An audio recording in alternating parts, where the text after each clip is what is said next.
All right, ladies and gentlemen, welcome to Schoolscape IT 2020. It's a privilege and an honor to have you. We had 800 registrations for this afternoon's track, so I know there are a lot of schools out there. Welcome. On stage with me is Ashley. She is part of the team. And in the separate screen, you'll see Kevin. Kev is the IT manager from Faramir Primary. So maybe just to start, Ash, question for you. How did this event come about? So we are traditionally or historically, School Advisor works in procurement between school suppliers and amazing schools like yourself. And then we started our conferences, which catered to all industries. And then we met Kevin. So Kevin, our friend, was waltzing around our event in Joburg in his slops and his short pants. And true story. We never forgot Kevin. And Kevin phoned us afterwards and said, guys, you know what I'd really like to see is an IT event where we have products and services and everything showing how they really work together in a classroom, and how we can use these to equip our teachers and our educators, and then birthed the idea of looking at a conference that just focused on IT, which is where we got Schoolscape IT. We ran them as non-virtual conferences, and now ironically we are running it as a virtual conference.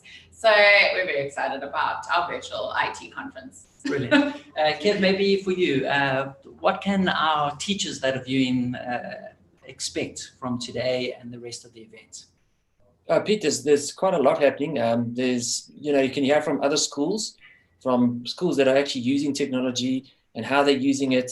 You can see how the technology works together as well. So it's not about separate systems, it's about one system that works for the school. And then you can also engage with other attendees. So you can make workshops, you can make groups, roundtables, really a lot of cool things that we can do today.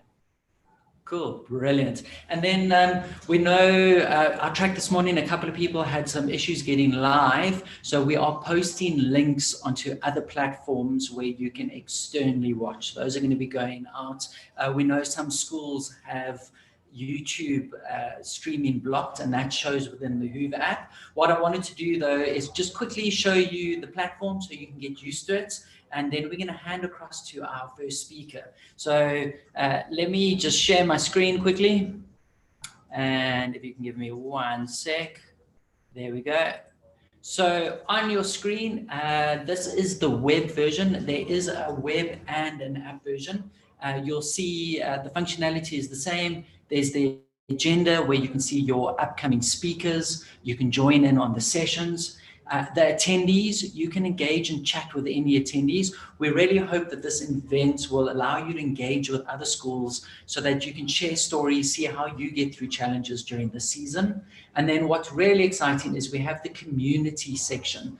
On your phone, on the app, there's also a community button. So the community session allows you to set up topics where you can talk. So you can see stuff here like nurturing learners' confidence, Teams or Google Classroom, always a big debate. So you can jump in on those conversations. And also on top of that, you will see there are meetups. So meetups are smaller group conversations.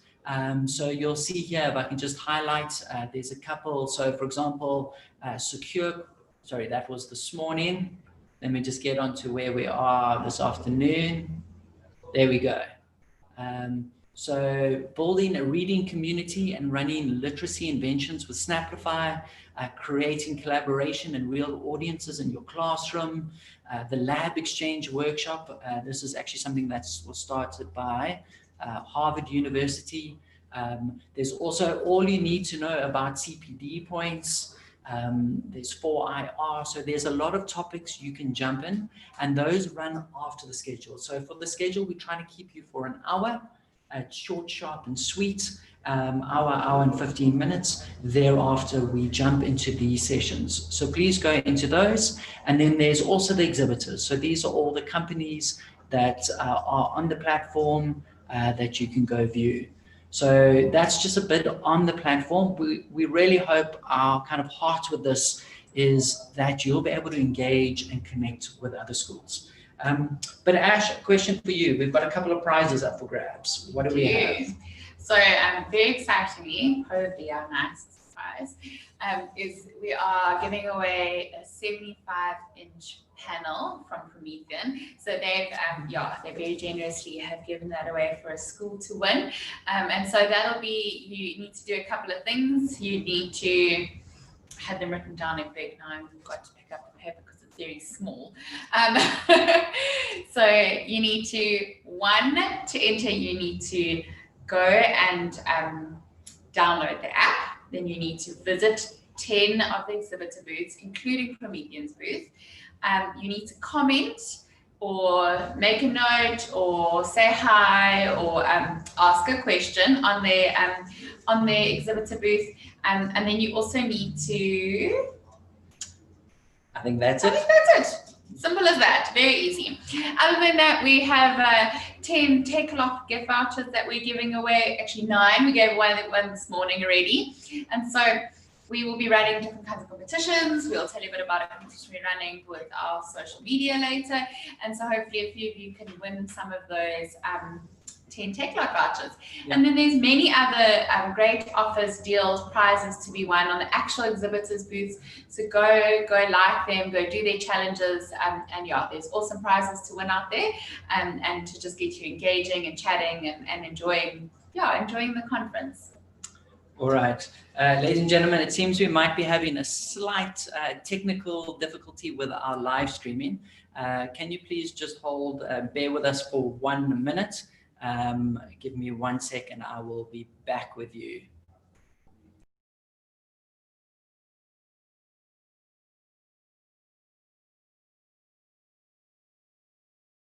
Experiencing some live issues.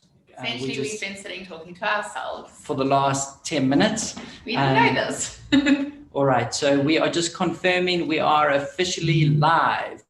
For the last 10 minutes. So I think we are. We just want to make sure in the agenda. Sorry about this, ladies and gentlemen. We realized a couple of schools are having an issue with live streaming with YouTube blocking. So we are just wanting to confirm that everyone is up. So welcome to Schoolscape IT. Ash, well, I checked that we are live and working. Can you do a 1 minute welcome to everyone? I can do a 1 minute welcome. So welcome, everybody. We're really excited. We ran this morning with the headmasters and IT managers, but it's really the first time that we ventured out to have this many teachers join us for Schoolscape IT. And so we're really excited. We know at the end of the day that you are the teachers that are having to use the products and services, having to integrate, having to learn, having to take on actually all the challenges of teaching with technology, and some of you are forced into it in this season. And so we're hoping that this event shows some incredible tricks and tools and all kinds of things that will actually help and enable you to teach and teach a little bit easy, for your teaching to be a little bit easier in this season. I think that's our heart, is that you get a bit of refreshing, get a bit of inspiring, and then at the same time that you really do find some products and services that are great value to you and your school and your learners. Brilliant. So we're going to do more of the welcome later, but to get the ball rolling properly, our first speaker is live. He's on stage. He should be right next to me on the screen, Gillian Orenser. We're going to hand over to him. When Gillian is finished, we'll give you a bit more about what you can expect. But we thought that Gillian is the perfect person to start this. His bio says he is a scientist by training, and you can see all the science stuff in the background there. He's a motivator by choice, and he's a general rounder, all-rounder committed to use his gifts and talents. What many people also don't know is that both his mom and dad, if I have it correct, were teachers. There we go. So, Gillian, we are officially live this time. Once again, to all of the schools, our apologies if you had a difficulty. We had a technical issue, but I'm going to hand across to Gillian. Gillian, the stage is yours. Thank you. Thank you, Peter. Thank you for the opportunity to just share a couple of words and encouragement directed specifically at our teachers. So we are live, and as you can see, I am happy to say I am alive as well. So I just want to share with you a couple of ideas around my favorite drink of choice. That has become coffee. Now, I don't know whether that is because of the restrictions of level 3 and the lockdown, but it kind of reminds me of a story that's told about a professor who was teaching philosophy. He was walking into his lecture hall, carrying with him an empty jar, some golf balls, some pebbles, some sand, and 2 cups of coffee. So he was standing in front of the lecture, he took the jar, and he added the golf balls. After he emptied all the golf balls into the jar, he asked the class whether the jar was full, and they said yes. He then proceeded to add the pebbles. And obviously, the pebbles filled all the little nooks and crevices between the golf balls, and he was able to add the pebbles as well. Again, he asked them whether the jar was full. They responded yes. He, of course, reached out to the sand and then continued to pour the sand into the jar. The metaphor was that the jar represents our life, and that the balls represent all the big stuff, the important stuff, your health, your family. The pebbles are related to the smaller things, your job, your career, your aspirations. And the sand represents all the material stuff, the stuff that we chase after. And the message is that if you start with the sand, there's not space for the big stuff, the balls. And then at the end of his talk, the students asked him, but what's the issue with the coffee?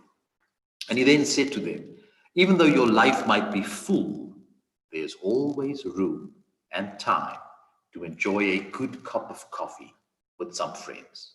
So I quickly want to chat to you about coffee, and I want to use coffee as an acrostic. So when you drink your coffee, maybe that is the first thing you do in the morning. I want coffee to represent the following. It needs to be a reminder that through your creativity, you are able to overcome fear and failure as you continue to excite and to encourage. I need to remind you that being a teacher by default means that you are creative. I'm often saddened when I see how the system tricks teachers into forgetting that they are creative. You know, there are changes in the curriculum, and then we send out a little note to say, because there's a change, please come to a workshop so that we can explain the content to you. Remember, the CAs, they are curriculum advisors. They are not creativity assassins. You need to take ownership of your creativity because that is why you are a teacher. You need to use your creativity to confront your fears. People say fear is short for false evidence appearing real. Whenever you encounter fear, you have 2 options. 1, forget everything and run. Or 2, face everything and rise. You are being confronted with this new reality of doing a lot of old things in a completely different way. That could be scary, but I encourage you to lean into your fears. As you lean into your fears, you will discover that you are able to do brilliant things. And suddenly, failure is not something that keeps you from moving forward. We all know that growth lies on the other side of discomfort. As we journey through life and as we want to become the masters of our craft, we have to accept that pain is part of this process. So failure is part of this process.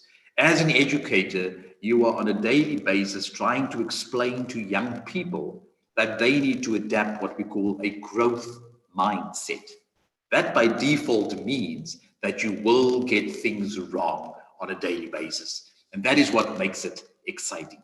So as you confront and use your creativity to overcome your fears and your failures, I need you to continue to excite young people.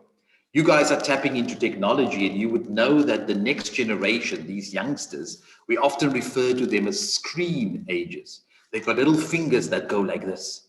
And maybe some of you have discovered that you are standing in front of your class, and the youngsters might be at home with their fingers going swipe. Suddenly, you are not cool enough. You're not vibrant enough. You're not entertaining enough to keep their attention. Your job is to find new ways of doing old things, and edutainment needs to become part of who you are. Marrying entertainment with education. So that brings us to edutainment. Lastly, your job is to continue to encourage young people. Continue to tell your story, because stories do three things. One, they connect us with people. Two, they allow us to feel. And thirdly, stories can move us to action. As an older person, young people are looking at us and to us to see how we deal with challenge. So tell your story. I am sure you've got stories that highlights your need to adapt, to change. I'm reminded of my own life where in primary school, I discovered that I was allergic to bees. That necessitated, on my side, an awareness that when I go out in nature, I need to become mindful of the spaces where I go. At a later stage in my life, there was a time when I woke up and I suffered what people call a TIA, a mini stroke. Yes, I was paralyzed on the right hand side of my body. That reminded me that I'm not going to be here forever. So I need to become intentional in terms of what I do. So if you ask me today, what is COVID? COVID for me, short for the need for me to connect with my vulnerability as I become intentional in dealing with the discomfort. So here's your takeaway message. Make time for coffee. Use your creativity to overcome fear and failure as you continue to commit to your job, to excite and to encourage the next generation. Thank you for what you do in what we can only call challenging times. We appreciate, we love, and we are your biggest fans. Continue to show up day after day. I thank you for your time. Brilliant. Gillian, I'm a coffee fan. I'm a physical coffee fan, and I think I'm also a fan of the coffee that you're talking about. Just to echo what you say, I think this has been a crazy period for the teachers out there and for the schools. And I think what you are all doing out there is absolutely amazing. I think parents are going to appreciate you a heck of a lot more now that they have been homeschooling. But Gillian, thank you. I appreciate you taking the time out just to share. So thank you so much. And thanks for bearing with us as we had that initial technical difficulty. No worries. Thanks again. Keep well. Brilliant. Everybody, just a quick recap. Our apologies about any technical difficulties in the beginning there. We had a bit of downtime where we did not realize we were talking to ourselves. So we literally worked it out, I think, a little bit later than we should have, but we eventually did work it out. What I'd like to do quickly now is just show you the platform, and we're going to just talk about the prizes that we have up for grabs just for a minute. And then we will get into our next talk, which is Lisa Parrock. And Lisa, I can see you are waiting there. So I'm just going to share my screen quickly. All right. And then Annika, you can drop Gillian off. Gillian, you can turn your, there we go. Sorry, well, there we go. Let me just close that. All right. So I am just sharing my screen. I think you should have it there. So this is the platform we are using. It was called Hoover. You will see I'm actually, for a lot of you are streaming, you'll know how to stream. Sorry, let me just kill this. This is going to keep popping up. You'll see the agenda. What we want to do is just highlight some of the other cool functionality. So the biggie is community. So within the community, there are a lot of topics and questions that are happening that are relevant for you as teachers during this time. So you can see here, nurturing learners' confidence. There's a lot of conversations happening. So we ask you jump in. This is an opportunity for you to pose questions. If you have something to share, you can share it in the articles, or you can start a conversation. Further to that, we also have meetups and virtual meetups. So these are smaller group discussions where you can join in on the conversation. So straight, what we're going to try and do is our session is going to be about an hour. hour and 15 minutes. It's going to be slightly longer, sorry, because of our mess up in the beginning with tech. So it's going to go slightly longer. But after that, we've set up a whole pile of meetups. So you can see here, building a reading community is one that is happening at 3:50. Creating collaboration. So these are smaller groups where you can jump on and have a conversation. So you can see how many, like this one's already got 18 people, this one's got 16, lab exchange, CTB, roundtable discussion. So there's a lot that is happening. We ask that you jump in on those conversations. Also, we have exhibitors that each have a profile. So you will see, for example, if you jump on their profiles, you can find out a little bit more about them. And we are actually running a competition. So Ash, would you like to just share a little bit about the competition? And then we're gonna invite Lisa on stage. And while she's explaining, I'll show you what you need to click. So pretty much all we need to do is we have been really generously. Maybe I need to go back to school.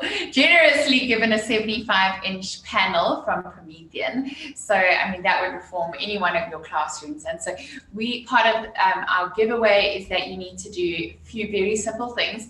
You need to go onto 10 different exhibitors' booths or profiles. You need to like them, comment, and so they like, comment, and just say hi. You can ask them a question, you can engage with them, you can ask them for a follow-up meeting, but it's really just to get you to see the incredible services and products that are on the platform. And what else do they need to do? That's it. That's it. And please download the mobile app. The app is for on the go. It makes it a lot easier to do stuff like that. So if you grab and jump onto the mobile app, you can do that. Further to that, we'll also have a couple of prizes for you as teachers. Sonic Wall has kindly donated 10 1,000 Rand vouchers. So we gave away one in this morning session. And those are for you to take home, not to use at school, but they are for you personally. With that, I'm going to hand across to Lisa. Lisa, I'm going to invite you to come on stage now. So Lisa is our first teacher. I think a big thing about this event is we really wanted to find teachers that had stories to share about this period. We know it's been a crazy period. We know it's been a lot of learning, a lot of new stuff, a lot of coffee. What Gillian was talking about, as well as just the real caffeinated coffee. So Lisa is a teacher at Stellenbosch High School, and she actually has real experience from the classroom as well as business experience, and she's got some stuff to share. So Lisa, I am going to hand across to you. The floor is yours. Awesome. Thank you so much, Peter. I just want to share my screen quickly. There we go. And just check. Hopefully you can see that. Yes, we've got it. Yeah, thanks. It's a big privilege for me to share my story today, as you mentioned. And that's all that I can really do, is share what has happened to me in the past few years, in the past few months. And hopefully it's going to be of value to people watching today. So my story today is about using collaboration and a real audience to impact your students. And I thought I'd start off just by explaining why this is the part of my story that I decided to share. So, all right, let me just tell you a little bit about myself. As Peter mentioned, I work at Stellenbosch High School, or Hoërskool Stellenbosch, and I'm the EdTech integrator there. Then I also work part-time as a EdTech coach at Cloud EDU. And then I'm also currently busy with my master's in educational technology at the University of Johannesburg. So I think I started teaching about 5 years ago, and I walked out of university with a relatively traditional mindset of how I was going to teach. And very quickly, I got quite frustrated with the level of effort from my students. And it was something I hadn't experienced. I'm quite a bit of an achiever myself, unfortunately, to my own detriment sometimes. But I was frustrated and I didn't know what to do to actually motivate them to work harder. And somewhere in a conference or somewhere along the line, I'm not sure even where it was, I came across this quote by Rushton Hurley that says, if students are sharing their work with the world, they want it to be good. But if they're just sharing it with you, the teacher, they want it to be good enough. And that encapsulated so well what I was feeling, that many of my students were just doing the minimum to keep me happy and say, oh, but I did whatever you asked. And I started thinking about this concept of, they're only doing something for their teacher versus actually how would it work if they were doing something and sharing it with more people. And I think that's what got me into thinking about collaboration, into thinking about a real audience. And that's also, that combined with then my journey through tech integration and things that I saw at conferences and summits, made me start thinking differently about education and about what it should be for the learners that we have in front of us at the moment. And then when I started thinking about what I want to share with you today, I thought about these two fundamental elements to improve the quality of student work and their learning, which is then collaboration and a real audience. So the idea today is not to bore you with a lot of theory, or actually any theory, but hopefully I can structure it nicely so that you can see examples. And I'm going to show you examples of what I've done in the last 5 months, which are, I think, quite simple strategies. And teachers often, we never have a lot of time. We always have lots of things to do. So these are things that I use that work well for me, that don't take massive amounts of my time to prepare. But before we dive into those examples, I want to just quickly share with you what my definitions of collaboration and a real audience are, just to set the stage for the examples. And collaboration, I must say, for the first time in my life, I've really experienced this in the master's I'm working on, where we are also forced to collaborate with others, but working with someone else to reach a goal. And I added there that often means to create something. So it divides the task, but multiplies the success. And I've worked with groups this year where we've created things that none of us would have been able to create on our own, but because we were able to collaborate, we could do that.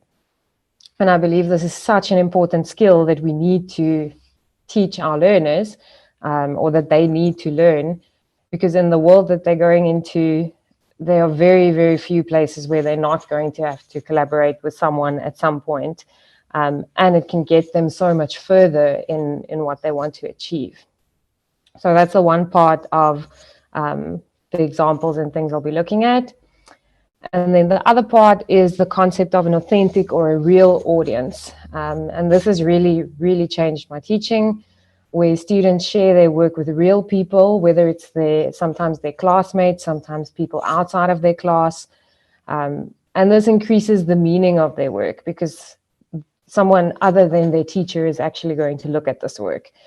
It definitely prepares them for this connected world that they already live in, and that many of them are already a part of, and places an importance on their voice and creativity, which it's so important to connect to this world that they're growing up into. And they want to be heard, and they want to contribute in some way to society. So by using this in even smaller assignments in our learning, we can capitalize on that world that we're living in now. Okay, so I have 4 examples of different types of things that I've done that I'd like to share with you. And I'm going to mention throughout how colleagues of mine have done this in other subjects, because you will see that I am an English teacher, so my examples are all English related. But most of these can be done in other subjects as well, depending on how you think about things. And some of them are tool specific, some of them are not. So for most of these, you can achieve the same goal with different tools. So the first thing I want to show you is the concept of a collaborative slideshow. So traditionally, when we think of slideshows, we think of, you know, a PowerPoint, Google slideshow that you present to someone like I'm actually doing now with you guys, which is an individual presenting some kind of information. However, in a collaborative slideshow, you have the option for learners to all present their, all have a space on the slideshow and all add their contributions there so that their work is visible to the rest of the class. So the first example that I'd like to show you is one where I must just add, I can't take credit for the template itself. That was something that I found somewhere. But this is an example of a vocab slide deck, right? So there are a number of different words in the slide deck, and each learner had a specific word, which they then had to go and research. They had to put in a definition, their own sentence of the word, and also we're doing a specific novel, so they have to go and find that word in the novel, and then an image that represents that word. So they each get some small part of this to do, but they're actually contributing to this bank of knowledge that they are constructing as a class. So each of them has a responsibility towards the class, and they can all see what the others are doing. So in this way, we have very, very structured collaboration because it's actually individual work, but they're contributing to a greater whole, all right? And it's extremely easy to set up. My other example of a collaborative slideshow is it takes it a little further even. So in this example, we had groups working together. So this was a play that we did, and there were 7 scenes, for example. So you would have 4 people analyzing a scene. They could decide how they wanted to divide that analysis, but they were all working on the same slide. So they could do this from home. They could do this, you know, consulting with each other in class as well.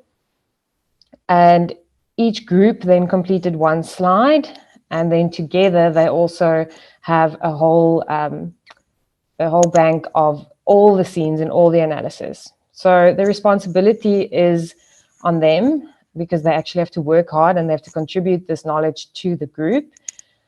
But it's also interesting, one of my colleagues actually said the first time that he did this in his geography class, he said that the quality of work improved drastically.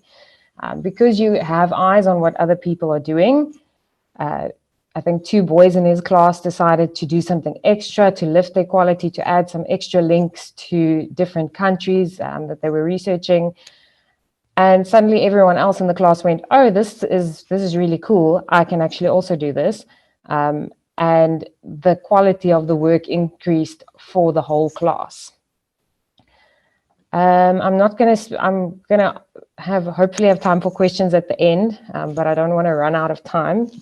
So if you have a question, please pop it on the app if you're using the app, or please join the roundtable at the end for some more examples. Okay, so that's the concept of a collaborative slideshow.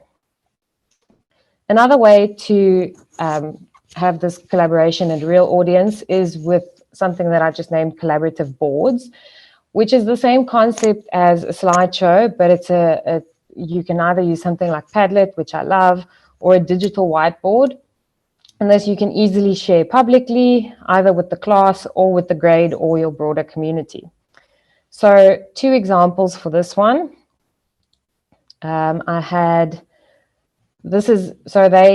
learners here had to take a photo of one of the pages that they'd read, and then they had to analyze this photo.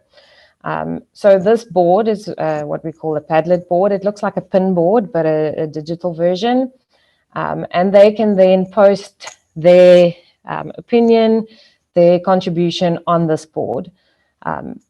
What makes this great is that they can all look at each other's work. So they put a lot more effort into it. And somehow, you know, the information keeps going in because instead of just looking at one page of the book that they'd read and analyzing it, they're now looking at everyone in their class's pages as well. So it makes it easy. You can upload anything here, a link, a photo, or even just text, as this one is, where I used a little thinking routine. They had a picture to look at, and they had to say, what do they see, what do they think, and what do they wonder? And they had to add this on the board. So it also makes them think a little bit more deeply because they put more effort into answering their question. And they can then look at what all the others said and spend some time broadening that thinking as well and say, oh, I didn't think of this, but someone else actually did. Okay, right. Then the next example that I would like to show you is something that I'm sure there are many of you have heard of Flipgrid before, but it's a video community, the idea of a video community. So especially in a time where we need more connection in the lockdown, it helps learners to see themselves and their friends on screen. It helps them to put their voice out there. So it actually gives them some confidence. And they learn so much by watching each other. So even though this seems like something that is only perfect for languages, I'll mention now what people have done in other subjects as well. And an added benefit of this video community is that even your shy students speak up. I've gotten videos from students that have never really spoken in class, and they speak with a different kind of confidence if they can actually record themselves and make sure that what they're saying is what they want people to hear. So I want to just show you what it looks like with all of my grade 9 students on here. And they actually had to write their own poem and then record themselves and then reading the poem. But there weren't any further instructions on what they had to do. So they could be creative. So many of them read the poem and, you know, either put a little emoji over their face or just had their face there. And you can see even the boys sort of enjoyed this, which is normally a very irritating exercise for them in languages. And then we even had people, they even got creative and they made a little video where this girl made a little video where she was writing the poem rather than actually recording herself reading it. So it really encourages creativity. They do lots of effort. You can share this. They can all see each other's videos. You can share this wider even if you want to. And they generally love using this. And so what I wanted to mention about Flipgrid specifically is if you think about this video response, you could use it in many other subjects as well. It doesn't necessarily have to be a creative expression like a poem, but a colleague of mine even mentioned the idea of in science, asking them to have a creative explanation for a specific concept around, I think it was static electricity or something like that. And each of them have to then show and explain the concept in a creative way. They end up watching 30 explanations of static electricity, and they really have to learn how to understand it in order to be able to explain it to someone else. So this one is less collaboration unless you have them work together, which you could also do, but more putting it out there to an authentic audience. Okay, and then my fourth example, Pete, you must just interrupt me for time if I'm going over time, because I must say I didn't check what time we actually started now. We've definitely got a couple more minutes. So would Awesome. 4 or 5 minutes be enough? Yeah, that's perfect. Okay. And then the last example is something that I am actually still working on myself to improve, but is the concept of journals and blogs. So the quality of student creations can improve so much by using technology. You know, instead of making your brochure on paper, you can now actually design it on Canva. But the concept of a journal and a blog is to actually share those creations. And the benefit here for me is that students can give each other feedback, which promotes not only digital citizenship, because they learn how to actually interact politely with each other on a digital platform. And it also encourages critical thinking, because how am I going to actually put this feedback that I want to give to this, this classmate of mine? So for this, I've been using something called Seesaw, which is often used actually in primary school for learning. But in high school, it works really well for this purpose of documenting some of your learning and getting feedback. So what I'd like to just share with you here is they had to essentially write something. So it's a creative writing response. And then they had to give each other feedback. And if you look at this, these are 14-year-olds giving each other feedback that has been scaffolded and actually saying, this is what I love about your story. This is what I wonder, or next time it would be cool if you add this. So they're really engaging with each other's work because they are presenting it to a real audience. Even though this real audience here is their class, in this specific example, you can publish it as a blog easily, share it with their parents or with the world, but they're putting so much more effort into it because they're actually showing it to their classmates. And this can count for anything that learners have to do, they can showcase to the rest of their class and get feedback on that in any subject, almost, I think, any grade, to actually, to get feedback from each other and to promote that concept of an authentic audience.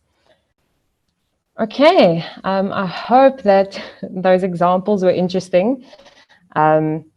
If there are any questions, then you are welcome to ask them. I'll have a look if there are questions, but you're also welcome to join the roundtable discussion later today. I think it's just before 4, where you can come and share some of your own examples if you want, and also come and ask examples. And if you want to ask, how did you do this thing? And then I can explain that as well in a bit more detail and demo that. Brilliant, Lisa. That was amazing. We actually had I saw a question that came through here, which I thought was really good. It says from Lindy, very informative. What is the setup at your school regarding the access of technology? Do the learners do this in class, on computers, or at home? So it does differ. We don't have one-to-one devices. So many of this happens over, let's say, a few days, and some of them do it at home. Many of the platforms are really mobile friendly, so there are a lot of them that actually use their cell phones, especially something like Padlet or Seesaw, or even Google is very mobile friendly. So it's sort of, there's no one specific way that it works, but they don't all have lots of access. We actually manage this with relatively minimal access. And Lisa, just because I think we're getting lots of questions just from teachers in the classroom, what would your kind of tips be for a teacher and how they're looking at technology in their classroom? Because I think it can be a very daunting task for a lot of teachers, especially with trying something new. I think I'm feeling what a lot of teachers are feeling, because we know our tech went down in the beginning. What would your encouragement be for the teachers? I think my best advice is to start with one thing and start with something simple. So, don't try to integrate all of this in your lesson at once, but start with one of the tools that you thought looked interesting. Try it out, test it on your colleague, ask them, can you see this thing? Does this thing work? Does it look like it might be fun? And then give it a try. Sometimes the kids are a bit slow on the uptake at first, but once they get into it, then they do start enjoying it, and then you will get more comfortable as well as you continue down this journey. But I know it's overwhelming at first, but don't try to do everything at once. I think that's really my best advice, because I found things like, here was this one thing that worked, and then I added that in a lesson, and then 3 weeks later you see, oh, this thing looks cool, let me try that one out. Don't put too much pressure on yourself. I really like that. I think one needs to be quite brave when Yes. trying anything new. And the kids need to see you fail sometimes. It's not the end of the world if something doesn't work. Then we learn from it and we try something new, and that's actually modeling good learning behavior for them as well. I like that. Lisa, another question that came through. Are the slide decks set up as templates by the teacher? Some of them were, so it depends. The one that I showed about the vocab was a template that I set up. The other one, where they were working in groups, they could determine. I gave them some instructions to say, this is what you must do, but then you can be creative. So that depends on your style, depends on the activity. Brilliant. Just a reminder to anyone who's viewing, on the right is a chat function and a Q&A, so you're welcome to pop questions. Lisa, just another question.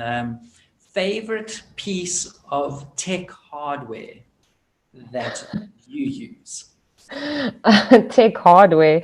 I am a very big Google fan.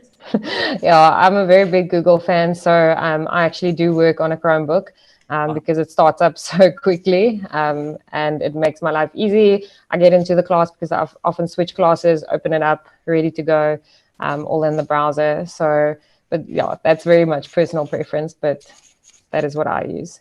Okay.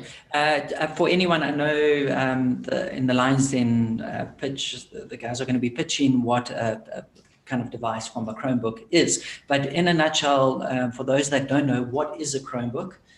Just so conceptually people can understand, and why should people use it? So essentially, a Chromebook is like a mini laptop, but it runs on Google's operating system. So it is fully in the Google Edge sphere, if I can call it that. There are various types of Chromebooks, but they are very nifty because they can convert to a tablet. So they can run Android apps as well as everything that you run in your browser. And they're super lightweight. You can use a stylus. It's amazing. Fantastic. Lisa, we're going to end your session there. Awesome. And then I'm going to invite our co-presenter Kevin on stage. But just before I do that, Lisa, any just last thoughts for the teachers out there? I really think, in the past 5 months, I think a lot of people have had to convert to some kind of technology. And I think we need to have some grace with ourselves and give yourself a pat on the back for what you have been able to do. But then also look forward and see, okay, what can I actually change? What can I improve? But bit by bit. Yeah. Brilliant. Lisa, you have been absolutely amazing. If people want to get some more info from you, you are running a meetup. What time is that meetup? And then I will explain to everyone how they get onto it. I think, it was supposed to be, 10 to 4. So just before 4, I'm guessing. Yes, it might be a little bit late. So for those that are viewing the meetups, they are the smaller conversations that are a bit more open, that you can actually chat in. So you'll actually kind of like a Zoom call with multiple people showing. So we really encourage you. Those are an opportunity for you to set up one that you are passionate about or jump on one that's relevant for you. So Lisa is going to be running one where she'll get into more detail. You can also reach out directly by finding Lisa in the attendees. To get onto the meetups, on your phone, there's a button that says community, and one of the tabs on that is meetup. If you're on your computer, you'll also see a tab that says community.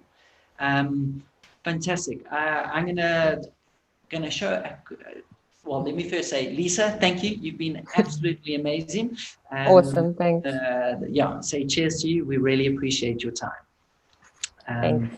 Thank you. And then for everyone, one of the things that we really believe in as an event is teachers are pulling rabbits out of a hat and making magic happen at the moment. So we thought it would be fitting to bring a comedian in on the event. So he's been sending us a couple of clips. For those that were part of our morning session, you might have seen it, but I'm going to share my screen and just show you 2 quick clips that have been shared by Peter G. So here we go. Give me 1 second. Please don't be, oh, that's not the right one. There we go. You should see him on, please don't be shocked when he turns around. It's not for sensitive viewers. Here we go. Whoa, you guys are a little bit quick on me here. Since I don't have to get dressed for school anymore, I'm a little bit late, but let me just get dressed. Much better way of getting dressed. I hope you're ready for some.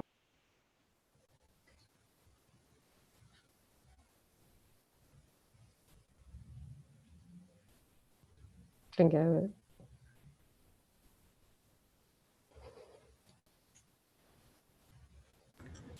So that one was the first one.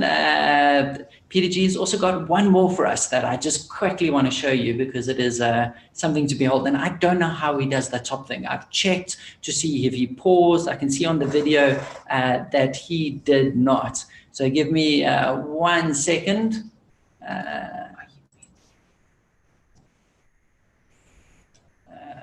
Video 2, here we go.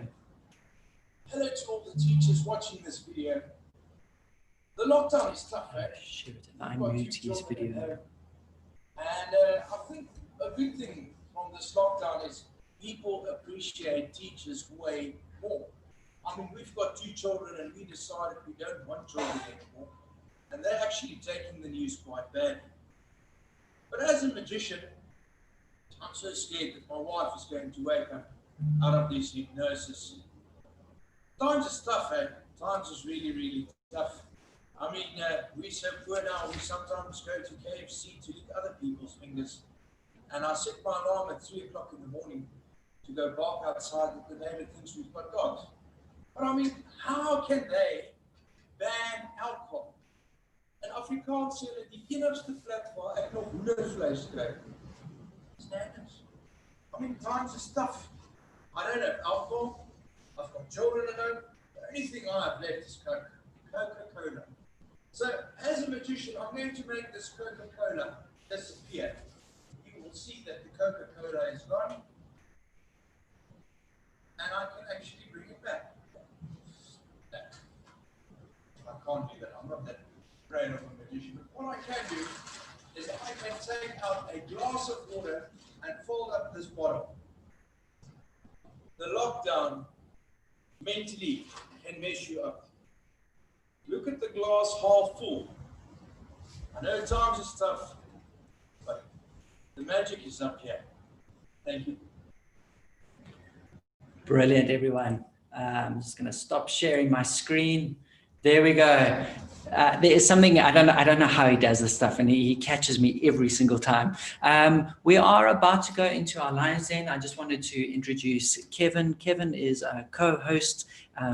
He is the IT manager at Faramir Primary. So we have him on board as he really helps us understand what schools are facing. Kev, just a quick question for you before we go into the Lions Den. What can schools expect? What can teachers expect in the next 3 days at the events? Yeah, Pete, there's some awesome, cool stuff. Hello, everybody. What we can do is, well, what schools can do is they have the ability to hear a lot of stories from real schools, so schools that are actually using this stuff, using the technology in their school and how it integrates and see how all the technology works together. So whether it's Chromebooks and syllabus or robotics or whatever, it all works together. And then like you showed people in the beginning, you can engage and connect with other people from other schools. So suppliers, other people from other schools, principals, teachers, whatever you need. It's lots of cool stuff on the platform. Brilliant. Thanks, Kev. Our hope as schools is that you can really learn something cool. So we are now going into our Lions Den pitches. Once again, our apologies. We are running about 4 minutes late. The reason was because we had a technical glitch in the beginning. So thank you for being gracious with us as we play catch up. So we're going into the Lions Den pitch. The aim of the Lions Den pitch is to allow companies that have products and services that could really help you try and pitch and get your attention. So they each have 7 minutes.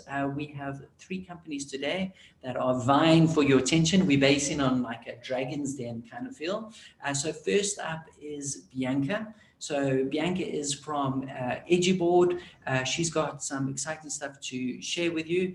They recently, and as part of our morning track for IT decision makers, they shared how they rolled out 50 classrooms with kind of interactive boards during the lockdown period, which was quite amazing. So it's a company we know well and really trust.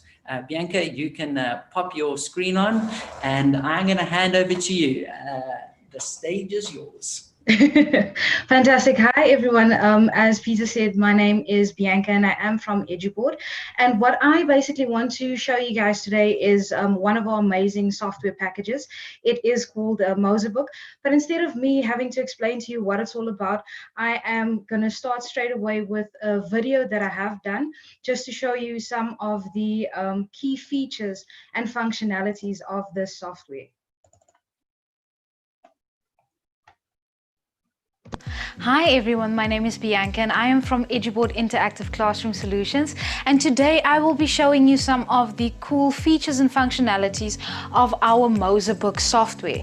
Now when you open up your software, it will open on your publications page, which is already preloaded with some of the books published by our Mosebook. So you can simply just select the book, and these books will already be preloaded with 3D resources, images and videos that you can now use in your classroom. You can flip the pages as you would in any normal book. It would actually flip the pages for you. So here we've got the small intestine. I've just clicked on the 3D resource, and here we've got the anatomy of the small intestine. Consists of 3 main parts: the foregut. All of the 3D resources are already broken down into various different subjects. So we've got the position of the small intestine, we've got our digestive system over there, and you can actually still manipulate all of these 3D resources. So you can rotate it, you can zoom in and out by simply just using your hands on the board. We've got our small intestine over here, and most of the 3D resources in the Mosebook library also has what we call an animation. Now what the animation is, it is basically just a summary of all of your subdivisions of that 3D resource, but it also has a narration added to it. The digestive system consists of... So you can actually just play this video or this 3D resource to your students, and they can listen to the narration and make notes as well. But what you can also do with most of the 3D resources in the Mosebook software is you can actually go and generate a single selection exercise, labeling, gap filling, or a matching exercise through this 3D resource. So if we click on gap filling, this is the entire text from the narration. You can pick your various different parts that you want to use for that exercise. Click on generate, and it will automatically generate a filling exercise for you. Okay, now what's nice about the Mosebook software is that you are not only restricted to the books that are in your Mosebook software. So what you can actually do now is, if you have any PDF documents or presentations that you already have worked on and that you have been using in your classrooms, you can actually import all of those resources that you already have, and you can now use it within the Mosebook software, which means that you can now load these books or presentations with all of the resources that are in your Mosebook software. So here we have our grade 9 natural sciences book that I have downloaded from the internet. Once again, you can flip it as you would with a normal book. There we go. And what the software will then automatically do with your PDFs is, if there are images or diagrams within your book, it will already differentiate it between your images or your text, and you'll simply just click on it and it will enlarge it for you. So your students that are sitting at the back of the classroom will still be able to see exactly what you are doing on your board. What you can also do is, if there is certain areas of the book that you want to enhance or make a little bit larger, like for instance this activity that we are going to be focusing on, I can use my 2-point selection tool and it will actually zoom in that entire section for you. What you can also do is you can pin this either as a small or a large icon, save my book, and it will now automatically be added into your book. So the next time that you have a class and you want to present this as well, you would not need to go through all of the steps of enlarging it. It is already pinned. You'll simply just click on that little icon and your image would pop up right over there. What's nice about the Mosebook software as well is that it has tablet collaboration functionalities. So there's two different ways that you can use this tablet collaboration. You can either use it as classwork, where you share all of your books or everything that you are doing on your board with your students in class, and you also have the homework function. Now the homework function works a little bit different from your conventional tablet collaboration, where your students would not actually need to use the device that they have been using in class. All they'll need to do is, whether it's on their own cell phones, their parents' laptop or anything like that at home, simply log into their Moza web account and they will then be able to access all of the assignments that you have generated for them, and in the morning you can just simply evaluate their homework assignments. What we can also do, apart from just importing your PDFs or your presentations, you can also create a new exercise book. So you can basically start a book from scratch. I want to do a double page book with lines in between. I'm going to add a binding option, and I actually want my book to look like paper. It will then automatically generate that book for me. We also have various different writing tools here on the side. So for those of us that do not have the best handwriting, we do have the handwriting recognition option as well, where that would simply take your text and transfer it or convert it into any text that you have selected or any font. We can also change that afterwards. So I'm going to use my Georgia. I'm going to make it slightly smaller, and we are going to focus on our digestive system.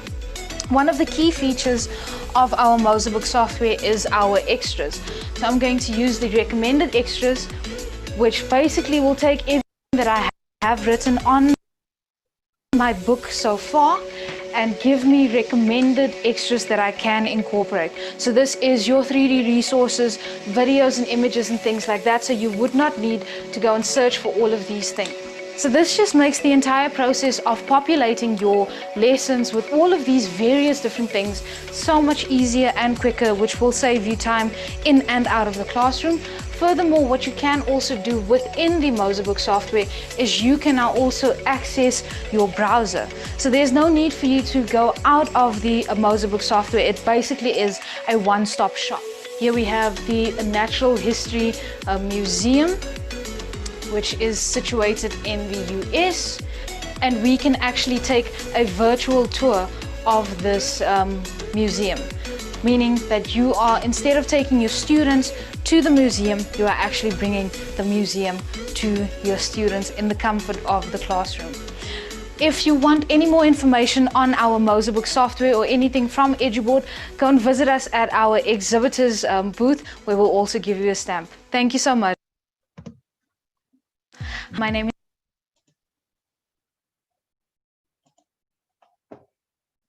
Thank you guys so much for that. Brilliant. I am hopping back on now. That was absolutely fantastic. I think, Bianca, there's quite a few questions that came through. If you could hop onto the live session, people are asking, can I pull in my DBE book? Is the software curriculum based? So sadly, we don't have enough time to go into that. But that was an amazing video. I'm actually jealous that I never had that at school when I was a kid. So anyone, if you'd like more information, please can you pop across to the EduBoard exhibitor profile. So literally on your phone after the session, you can go check exhibitors also on the computer, and you can jump on. Also, you can also look directly in the system for Bianca Malchas and message her directly. So Bianca, thank you. We appreciate your time. You can drop off. Next up in the lines then, we have the team from Dell and Digital Generation. So I'm going to ask Michelle and Jonathan to pop on stage. When you are there, please pop your video on. I think Dell is a well-known brand, and they are supported. One of their kind of local resellers in the market is Michelle from Digital Generation. That is Shayna. There's Michelle. Michelle, I'm going to hand across to you and Jonathan. I believe Jonathan is going to start, and he's got some hero products to show us. So, Jonathan, I'm going to make you big on screen and over to you. Then I think you're going to pass across to Michelle.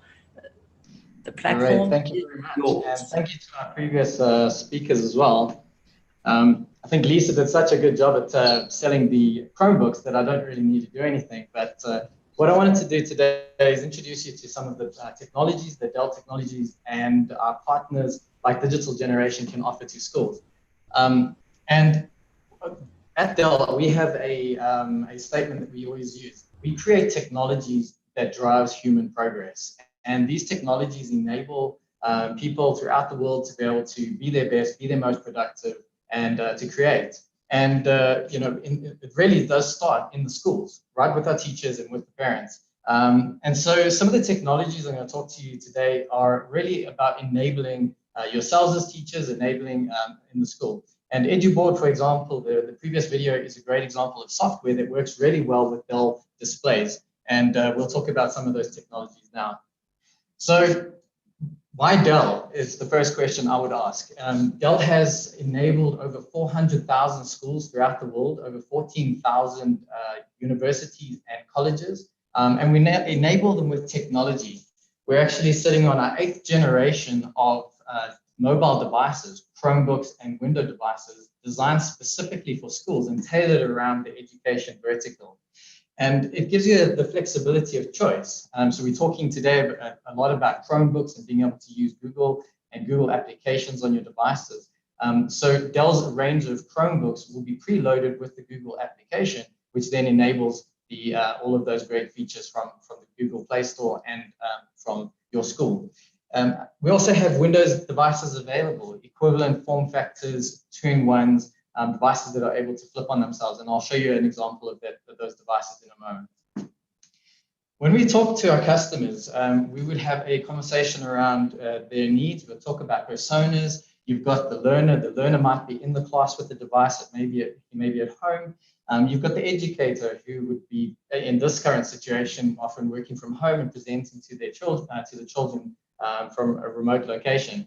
And in the case of my own children at home, we've had to enable them with devices to be able to use Teams, to be able to use Zoom, to have online school. And luckily, our schools have been really advanced, and my children have had the opportunity to be able to join team meetings face-to-face with their teachers, and it's been a great experience. And so our job is to help to enable you to be able to have those kinds of experiences. So the device I wanted to show you today, one of the devices is the 3000 series Chromebook, also available as a Windows 10 device.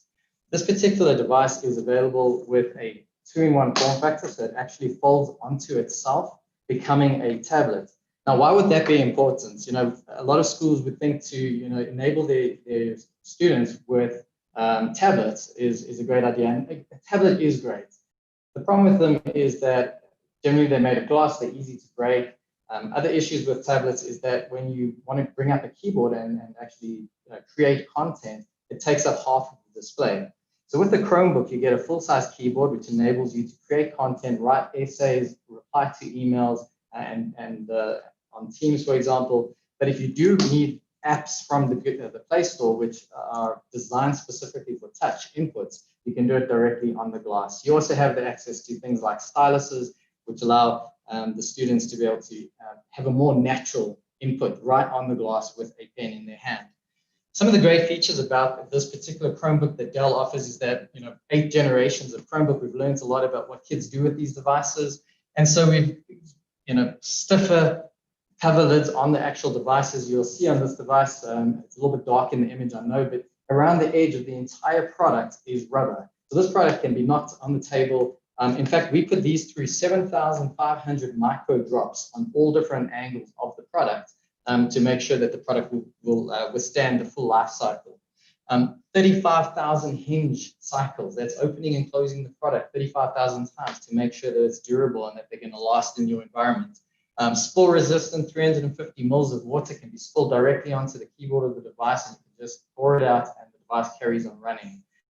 And then some other key features like dropping it. So we do tests in factory. We drop them from about 750 millimeters above the ground, which is about the height of a table. So a student knocks it off, it lands on the floor, picks it up, and the device is still working.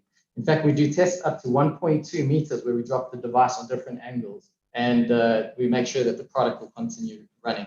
Another key feature, which is quite fun, is that we actually have keys on the device that the students cannot pull out, because we found that students would do is they'll pull out the keys and make nasty words and put them back onto the keyboard. So we've learned from experience about what kids do with these devices. The full ecosystem is really important. External monitors, docking stations, wireless keyboard, mice, headsets for Zoom and for Teams type conferencing. We even have the ability to put a cart into a lab, for example, and have multiple devices, up to 36 devices, charging at the same time overnight on wheels so that they can be wheeled out of the room into a safe storage space, ready for students the next day and ready for the teacher. When it comes to our teachers, this I'm presenting right here off of a 75-inch conference display. And this is really about collaboration. We've talked a little bit about software that would be great to run on here. But these particular displays can come in sizes from 55-inch, 75-inch, all the way up to 86 inches. We can add cameras, microphones, speakers to enable our teachers to have those collaborative distant learning experiences. We work with any software vendor can work. It's a 20-point touch display, meaning I can change slides directly on the display. I can even call students up to the display and they can actually collaborate with each other. And we know that collaborative learning is a far better way to engage with our students. And then, of course, wireless technology, allowing a teacher to be able to take their Chromebook device or their Windows device, walk around the class to the students, and then be able to change slides from anywhere in the room wirelessly is really a powerful tool. So our goal is to have a conversation with you. We'd love to be able to come out to the school, be able to sit down with teachers, with body corporates, governing bodies, and to have discussions around how we can help. And our partner here is Digital Generations. They're a titanium partner with Dell. And Michelle, maybe you would like to just introduce yourself. Cool. Peter, I'm front and center. I am. So Digital Generation, we are a nationwide end-to-end ICT reseller. So this year we've been in business for about 21 years and 19 of those have been a partner with Dell. So to kind of sum us up, why would you buy through Digital Generation and a reseller?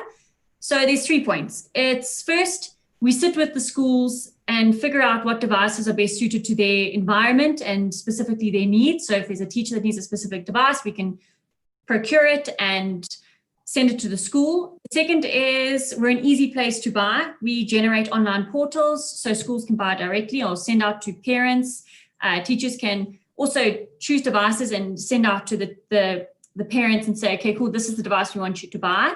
And thirdly is obviously warranties and repairs. So we're like one point and one contact, and we can facilitate everything that involves your device. So delivery, repairs, warranties, upgrades. Yeah. And, recently we've had a lot of parents come and teachers come back to us to say, we bought a device from retailer and the retailer is now non-existent. So they're not getting the support they need.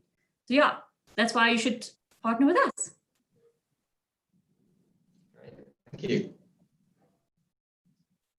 Sorry, I'm just unmuting there. I won't lie, I'm so tempted to see the Chromebook drop, but we won't have enough time to do that demo. Michelle and Jonathan, thank you so much. Oh, is he going to drop it? Come on, good. Mike. Oh, I love it. I love it when people do the crazy things. So there it is, and it's still working. So please, Digital Generation has an exhibitor profile. You can click across to them, and there is the Chromebook, not broken. So Michelle, thank you. If you want to reach the team at Dell, please look for Michelle and Digital Generation profile. They are representing Dell. Thank you so much. I'm now going to hand over to our last Lions Den pitch. And this is actually a company that was founded by teachers. And they are going to be sharing. I'm going to invite Kevin, Lisa, Temba up on stage. Let me just push Dell's off. 1 second. I'm just trying to, there we go. There's Lisa is on. Kevin, you should be on if you turn your video on. Brilliant. We are sharing screens. Hello, everyone. I hope you can hear me. Kevin, we can hear you. You are there. Okay, great. So I'm doing the 7-minute pitch for Google Classroom, which is sort of a little bit of a joke because I don't think it needs a pitch. We've got 140 million students and teachers internationally using Google Classroom and in South Africa as well. Google Classroom is sort of the gold standard for learning management systems, as we call it, a learning management system light, because it's so user-friendly. But I'm going to go ahead and dive on into an assignment because my colleagues Lisa and Temba today are playing the role of students in my classroom. So I'm the teacher, I'm here in classroom. I've got an assignment all ready to go because like most great teachers, no, I shouldn't say I'm a great teacher, like most adequate teachers, I've at least planned ahead. And so I'm able to, sorry, let me hide that. I'm able to assign this very quickly because I've created this essay assignment early. I'm going to go ahead and unpack the details of this assignment. But while Temba and Lisa are doing the assignment, I'm going to go ahead and zip over to another screen and show you what it looks like on the student side. So I'm in, so we say Han Solo's account, and in a moment you'll see that stream update. You'll see the classwork appear there, and there you can see right here, Kevin Sherman posted a new assignment in the essay assignment. So I think Temba is playing Han Solo today. And from the student side, what you can see is here's the essay. There's a rubric available, so students know exactly what I'm going to be looking at. In fact, I can take a look at this and I can get more details around what the actual criteria are in that rubric. Is your evidence explicit and factually based, for example? And then I can also add comments. If I have a question as a student, I can post a comment back. So Han Solo, aka Temba Skosana, is working on his essay as we speak. I'm going to zip back over into the teacher side and show you Google Classroom. And just do a real quick tour. We've got a stream in Google Classroom, which essentially is the equivalent of a Facebook stream or Twitter stream, where all of the information sort of flows down a river. It's a really nice way to form communication channels with students. And if you're, once students have really good digital citizenship skills and they know what the rules are, you can certainly allow students to post and comment on each other's posts, and that way you get some social learning.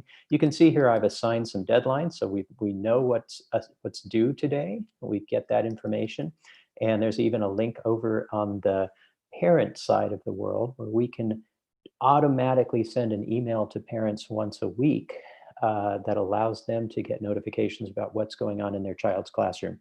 They can't join the classroom, they can't see the specifics of the work, but they do know how their students are doing. They get updates on what's going on in their students' classroom flow. They know what the assignments are and the due dates are, so they can help monitor things at home. And the teacher doesn't have to do anything. That's automatically done. So we've got the stream, we've got the people section, which basically lists your students and gives you a really quick, easy way to email students if you need to. So you don't have to leave classroom to contact your students. You can mute them if they're a little too talkative in those posts. So there's a way to quiet them down if they're misbehaving. And then we've got a grade stream, which basically is where your marks would land. In this case, we've got only 2 assignments that have been set up, so we don't have a lot going on in the grades. But you could also download some of these link into school management systems, but you can always download these marks as a CSV file. So let's head back to classwork. We see that 2 students, and we only have 2 students in our class today. We see 2 students have turned their assignment in. So I'm going to go ahead and take a look at who's turned in their assignments. Oh, look, it's Han Solo and Jin Urso. So I'm going to go ahead and open up Jin's assignment. I've actually seen Temba's before because we did practice this. And I'm going to go and do a very quick marking work. Now, I'm not going to take the time to read this today, but let's pretend that I did read it. So I can see right here, we've got a little bit of a grammar error. I'm going to take a look at that. And believe it or not, I've also got the ability to quickly go to the comment bank. Now, I don't have a comment at the moment for this, but what I can quickly do here is just say, check your grammar. Now, that could just be a generic comment that I want to insert whenever I see a problem. So I can copy that to my clipboard, pop over here, paste it, and that comment has been attached to this, as you guys can maybe not see that it is causes trouble, it is causes. Let's say I read this and I thought, oh, that's a great, fantastic conclusion. I can insert another comment here. I had a comment from my comment bank related to conclusions. The conclusion is not so great. It needs a call to action. So I've copied that comment. I can drop it in here. Now, I used to be an English teacher. Do I not wish they'd had this when I was teaching English? It would have saved me a ton of time to have that comment bank available. But there's also a rubric available. So I can do quickly mark right here and say, wow, this is great. She did a fantastic introduction. Use of evidence maybe needs a little bit of improvement. She had a very strong, persuasive voice. As we noted, her conclusion did not have a call to action. So I'm going to give that a 6 out of 10. Her conventions were not bad. There was that one little error. So I'm giving that an 8 out of 10. I can give her a private comment right here and say, nice work. Focus on your conclusions. Quick post of a private comment. So she's getting comments in two forms. She's getting comments here attached to the rubric, but she also gets comments in her actual essay. And once this is all marked, you can see there's the grade. I don't have to do anything more with that. I could return that as well. Now, we also had a plagiarism checker attached to this, and I'm not seeing where. Let's come in here. Sorry, I'm going to go ahead and return this in the interest of time. So she gets that back. In the meantime, they have probably been doing a quiz that I've also assigned to them. So heading back into Classroom, I just need to hide this window because it's, sorry, need to get that lower, forgive me. So I'm going to jump back into my Classroom and head back here to the assignments in Classroom. See if the quizzes have been taken. It's due at 11:59. I should have been out. It has been posted. Let's see how they've done. 2 people have turned it in. Now, the cool thing about Google Classroom and Google Forms working together is I can do summative or formative assessments, but the best part is they're self-marking. So I've already set up this Google form as a self-marking exam. It was a very simple form. We've got 3 questions. We've got simple multiple choice answers, so not very complicated, but it is a nice demonstration of Google's ability to add images to your form. And because it's self-marking, I haven't had to do anything. This has already been marked for me. I'm going to go ahead and import the grades from Google Forms into my grade. And you can see that both Han Solo and Jin Urso, aka Temba and Lisa, got 3 out of 3 on their work. So that was an example of Google Forms and the self-marking functionality in Forms. So we can attach all kinds of things in Google Classroom. It doesn't have to be a form. It doesn't have to be a doc. I can attach a slide deck. I can attach a link. Show you here. I can add anything from my Google Drive. So it could be a slide deck, a link, a file. I can assign a PDF. I can insert a YouTube video. So pretty much anything that's available digitally can be sent out via Classroom. And lots of third-party applications have plugins to Google Classroom as well. So if you're using other tools, you often have a Share to Classroom button in other companies' products, and that makes life a little bit easier for the teacher. So Classroom was designed around making life easier for the teacher and making the work that teachers do as automated and as simple as possible. And there is also the ability to generate a Google Meet link from within Classroom, but that's another story. And I think my time is probably up, so I'm going to just leave it there for now. How did I do on that time, Peter? Brilliant. I just popped up and time is up. So that is absolutely fantastic. I think what, just from my side, it's interesting. My kids' school is a cloud edu school, and it's been amazing watching my kids just use the technology, and they are junior school and they just use it so simply. I'm absolutely amazed. And I know the team from Cloud Edu has helped my kids' school, so I can personally recommend them as a parent. I can also recommend them just seeing their reviews. So we did on the chat bar, I shared something from Timber, just a link for you that you can go check out. They've also put out a video, and I'd like to encourage you to pop across to their exhibitor profile. You can ask them any questions. So Kevin, thank you. It's good having you live with us. Thanks a lot, Peter. Appreciate it. Awesome. And then thank you to your two students. They did very well. Lisa, you've been on stage a couple of times today. So thank you for coming back on. Everyone, we are going to close up there. What I just want to show you now quickly, I am going to share my screen with you. What I would like to do is just show you how you can jump on to some of the meetups that are happening. So as mentioned throughout the 3 days, we have smaller discussions. So if you're on your mobile app, or I'm showing the web version, you click on the community button. There is an announcement area that says meetup and virtual meets. And here are all the different smaller groups that you can jump onto. So we're going to be running a little bit late with those. You can see we've got over here creating collaborative and real audiences in your classroom. So that's the one that Lisa was talking about. There's the lab exchange workshop.